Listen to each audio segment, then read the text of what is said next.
Okay, hey, I actually don't know who's watching this. There's probably like 4 or 5 of you, but I just created this YouTube channel, I want to say like 2 weeks ago, maybe 2-3 weeks ago, and this is my first video. This is my first time doing anything like this. You'll learn about me sooner down the road, but I am not too much of a fan of recorded media of me personally. I have anxiety, it gives me the ick, so yeah, this is like completely out of my comfort zone. But with that being said, I decided to start this YouTube basically out of a kind of shift in the way I saw the world due to my anxiety, which was like good and bad. We'll get into that, I guess, but I guess I'll just start with, I want this video to kind of be an introduction for everybody, just to give you kind of what you can expect from me, how you can get in contact with me, what I plan on doing, kind of my theory on this channel. So I will start at kind of like the beginning. Like I said, I've always been somebody who's kind of like existed in social media in the shadows, due to severe social anxiety and like, the anxiety of posting, responding to DMs, responding to messages and likes, and it was just too much. And I always kind of existed in the shadows of social media. And recently, I went through a really, kind of impactful mental health situation. Some unaliving was in there, some, severe panic attacks, breakdowns, went through like an intensive therapy program to kind of get myself out of it. But strangely enough, in, going through that process, I think, and this is kind of like what my therapist kind of said it sometimes does for a lot of people, not just me, but in a weird way, my experience with like some severe dark places of my anxiety, and getting kind of like to the bottom of it, like the only way to go was up from where I was. It in a weird way kind of freed me from a lot of things. I realized how much of my life had kind of been, not just in social media, but in general, had been like in the shadows, had been, kind of in the shadows of even who I was. So in going through that, when you're looking at, your mortality in the face, you kind of quickly realize like, oh shit,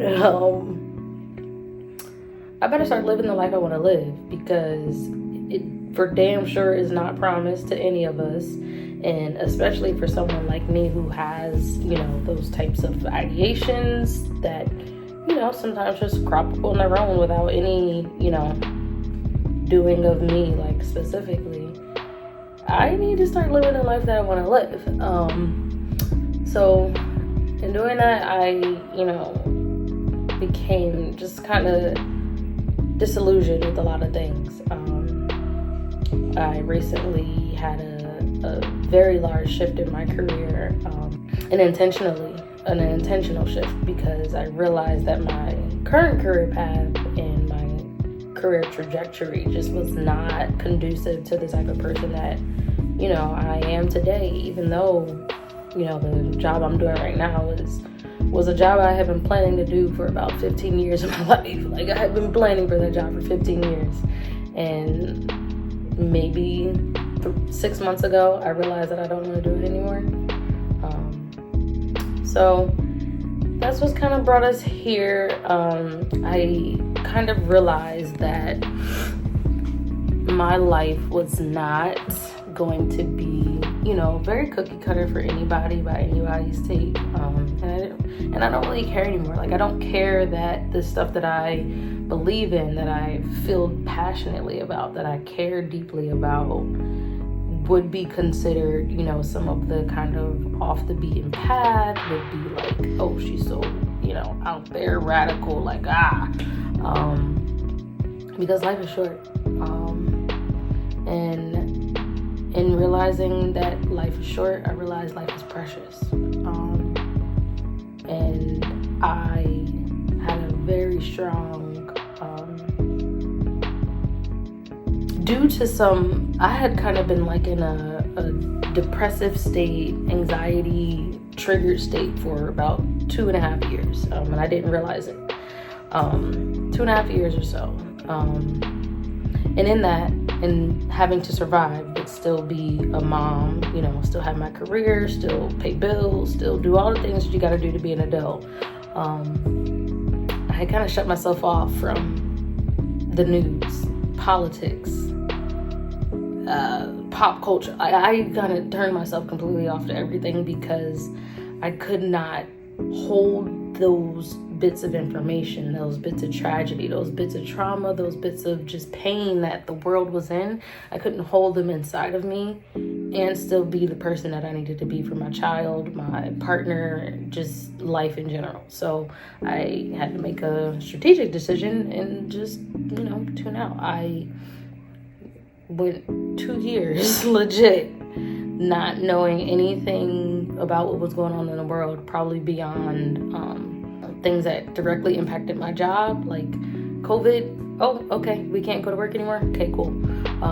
And presidencies, like that was as far as I went, and just, you know, and that's as far as I could allow myself to go for a long time.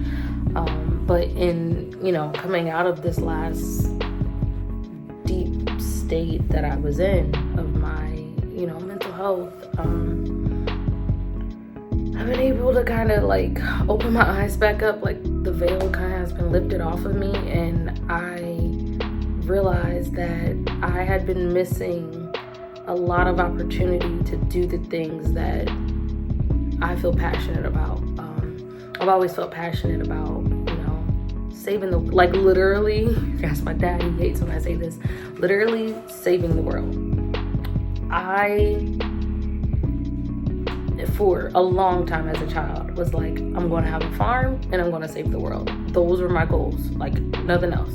And everybody was like, oh, you got to have something more specific. No, farm, save the world. So coming out of my state of where I was, and then just kind of seeing some of the stuff that had been going on in Gaza, and just kind of informing myself of where we are as a society, I realized that, you know, because I have a lot of regret if I didn't say that in the beginning. I probably didn't, because I'm just going to ramble on this one. Maybe the next one you guys get will be a little more structured, but this one, yeah, we're just going to ramble. So go with me. So I realized that my passion for advocacy is more akin to one that, you know, is on a humanitarian level, is on a, you know, world crisis level. Not so much as like, because I now, you know, out of my child's days, I'm not trying to save the world. That is too big of a task for anyone. But what I am trying to do is, you know, work through the process of building a better community right where I am. So like right where I am right now, I want to be able to build a community, advocate for as many people as I can within arm's reach of that community, to then start the process of affecting the change that needs to happen for, you know, this revolutionary state that we're in. I often, and I don't think I'm too far off, because I've seen a couple other people say it on like Instagram and, you know, other social media apps and stuff. In realizing where we are in the world, I've also realized that a lot of the institutions that have been used to keep capitalism in place, keep us in control, keep us kind of like going with the status quo, not asking any questions, they are all in kind of like a power grab. if you will. Like, they're now coming out with the grandiose things that, you know, they are going to do to stop all the wokeness and change the world and save America, like all these things. And while it feels very disgusting to, you know, be living in this time, I also know that the yin and yang of how the universe works, that power, like, grip of death that they have right now is coming from a place of them realizing that they are about to lose grasp and hold of all the things that were working to their advantage to, you know, keep capitalism going forward, keep us chasing the trickle down effect economy that never trickles down but always somehow makes billionaires bigger billionaires than they were before. And none of my friends are affording groceries and their bills quite easily at the same time. Strange how that happens. So that's what I know. And I know that I want to do something to be a part of that. I want to do something to kind of move those wheels going forward. And just be with those wheels. Like, I do not want to be left out of the revolution. Like, I'm gonna be honest, I don't want to be left out of the revolution. And the only way you don't get left out of the revolution is by making sure you're a part of it. And that's what I'm doing. And the other reason why I kind of started this YouTube channel is because I initially had started a lot of these kind of changes and thoughts and theories that I had about, you know, things going on in the world on Instagram. You can go to my Instagram. I will put it somewhere so you can see it, click on it and go to it. But I started a lot of this on Instagram about a month or so ago. And then I realized that Instagram is a bitch of a censor. Just going, like, I feel as though Instagram has become a pool of ego, toxic individualism, and again, like, capitalism. So in me posting some of the stuff that I'm posting, that is strictly just to bring, like, awareness to, you know, things that are going on in Haiti, things going on in the Congo, things that are going on in Lebanon, Yemen, Syria, Gaza, like all these different places that have these world catastrophes going on. Like, if the things that were happening in those countries were happening here at home, I wouldn't be doing this. You wouldn't be watching this from wherever you are, and you wouldn't be going to work tomorrow. It would be, you know, all hell breaking loose, probably back to in COVID when people were buying stockpiles worth of toilet paper. Like, we would be in anarchy if that's what was going on here.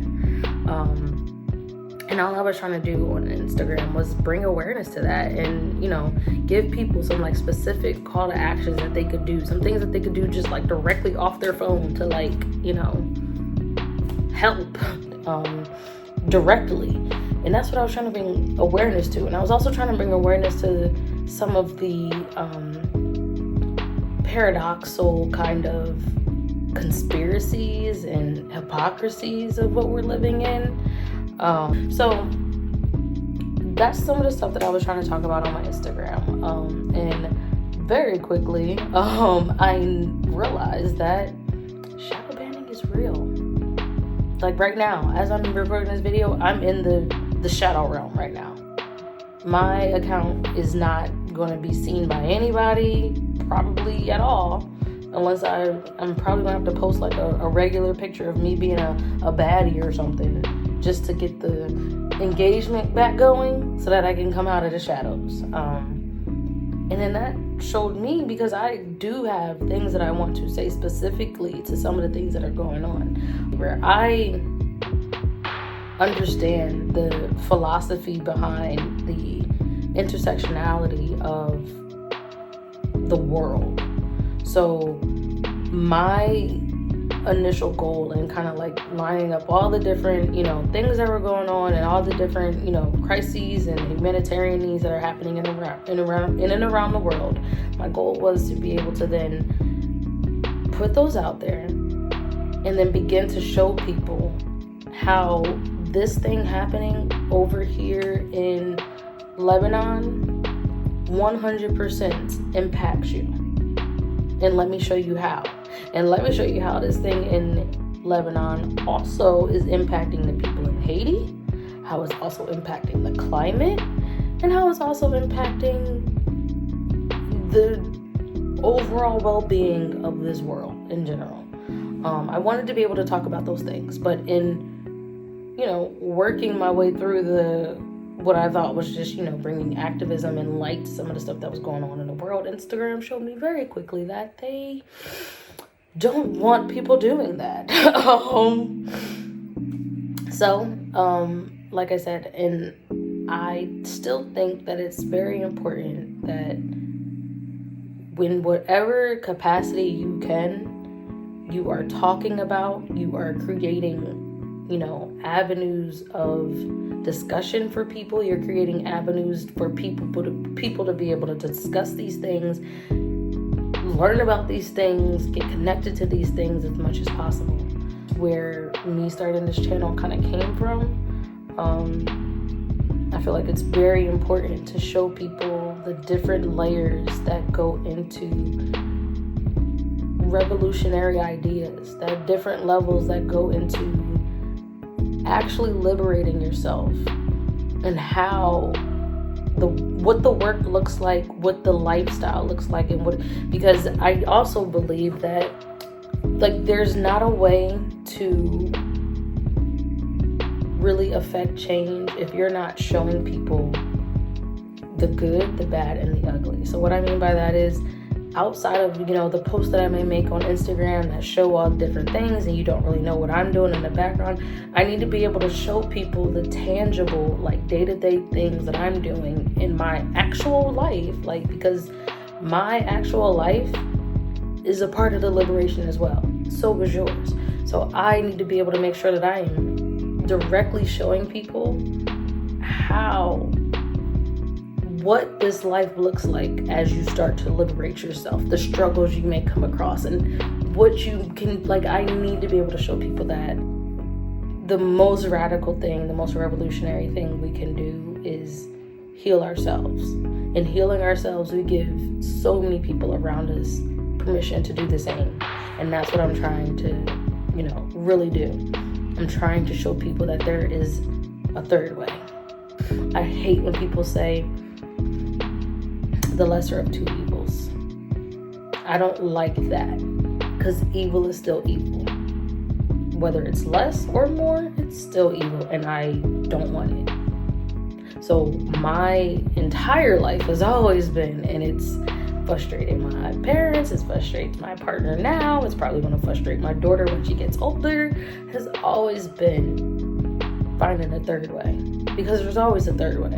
And that's what I'm trying to show in this channel, is that there is a third way. It's not going to be easy. I'm not saying that. Nothing I'm going to do, nothing revolutionary, radical, none of that is ever easy. It's not supposed to be, because nothing worth having, I'm even going to finish that one because you know what I'm about to say. But yeah, so it's not going to be easy, but I think it's important to show people the constant paradox that we live in, and how trying to change the current paradox we're in of America being allegedly okay in all these different places, suffering at the hands of America, how we can change that into something better, something more humane. There is a way for America to be doing okay and for other places to be doing okay. That is absolutely a way. Before Columbus took his tail across, Native Americans were doing their thing over here, and the Africans were doing their thing over there. Wasn't nobody they were good. They were good. So it's possible, and I think, it's important that we start, utilizing our voice as much as possible to show for the people that know that is possible. We have to be the ones to scream it to the rooftops, and so we can bring as many people along with us as possible. And for the people that, like me and, other people that, I'll tell you some of the, creators and influencers and people that I follow very closely that, help me along my journey. Not personally, but, just seeing what they're doing, seeing how they are, approaching things, seeing how they are living their daily life, seeing how they're still experiencing joy, because you gotta have joy, you gotta have rest, you gotta have all the opposites of the traumas and tragedies we're going through right now in order to continue and keep pushing forward to where we want to get to. You have to have their immediate opposite. I can't go too long looking at, the atrocities going on in some part of the world without making sure I'm taking an equal or greater amount of time to have joy with my daughter, to, eat something that I like, or just listen to something that I like, watch something that like. You gotta be able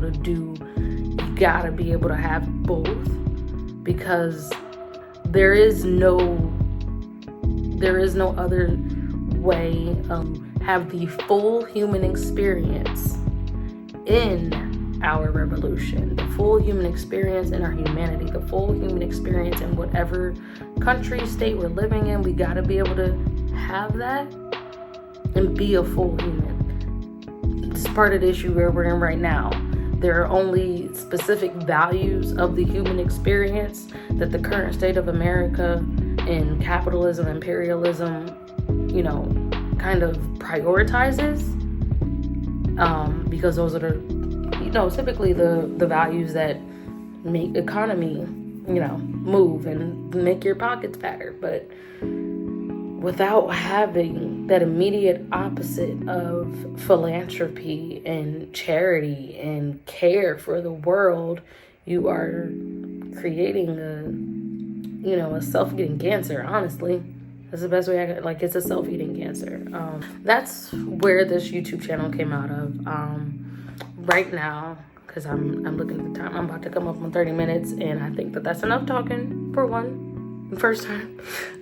So what this channel will, mostly focus on is going to be womanhood, motherhood, being a freaking adult, because it fucking sucks right now. I'm going to talk about some of my mental health stuff, my mental health journeys that have, kind of got me here. And my favorite, I'm going to talk about my locks, you see. So I just got these on June 9th. So that's today's the 21st. So whatever 9 to 21 is, that's how long I've had these in. I'm really excited. It's time for a retwist already, which is kind of exciting, but also I don't know if I've been touching them too much. But yeah, so I'm going to be recording my lock journey on here if you're interested in locks. I do want a farm. I have 6 dogs. And I hope I'm able to also start incorporating some of, the farm life stuff that goes on in my house, on my land. I got 2 acres out here. So I want to be able to kind of show, and I eventually hope that I've already have some of the big blocks of foundational stuff I need to kind of, activate some of these models of change that I want to see happening. Because I think, being able to grow your own food, being able to feed your people, feed your community is very important. So I haven't figured it out yet. I'm starting to, I'm trying to figure out my garden stuff, trial and error. But yeah, that's important. And the process of getting there, also important. So I want to, be able to bring that to you guys. This will also be kind of like a supplement to my Instagram. You really want to make sure you follow me on my Instagram if you want to follow along to any of this. My Instagram has some of the core topics of, activism, humanitarian crisis, all the different things that I kind of focus on. It's on my Instagram, but it's on there in a censored way because of Big Bad Meta. So if you want to see some of like the deeper dive topics and conversations and my theories on some things, because I'm not an expert in anything, even though, you know, I'm a lawyer, but please don't take anything that I say as like legal advice and pain. No, it's not. You need to go see a professional. But there are some things that go on, some information that I do a little bit of research on, and, you know, see that, like my dogs are barking right now. I don't even know. So this Instagram, I'll talk more specifically about certain things. Like my Instagram has to stay somewhat cryptic to try to keep me out of the shadow realm as much as possible. So I'm hoping in moving some of my, you know, direct kind of opinions on things to this platform, YouTube, people that are interested and people that want to hear it will be able to, you know, do just that. So I don't know, that's my intro, I think. Glad you guys are here. Oh, I know the intro, my stuff has been like real pink and like flower. I showed my my partner the video for my intro, like the welcome one that you guys probably saw before this. And he was like, I mean, yeah, it's nice, but I feel like it's kind of misleading. And I was like, really? So if you feel like you've been misled by what my channel is going to be, I apologize. Not trying to do this like, you know, any, you know, backwards. It's not none of that. It's just, that's my aesthetic. One day I'll show you guys around my office, like pinks and purples and like that is my color. And I did not know how to do all the stuff that I just talked about doing without having like, okay, well those are going to be my core colors. Like, can't help it. Sorry. But yeah, so that's my story. That's my intro. Like I said, I'm glad you guys are here. Hope you stay for a while. Ask me some questions. Comment, like, whatever. Send it to a friend. Be like, look at this crazy bitch. Please, whatever. Share it. Like I said, the more, the merrier.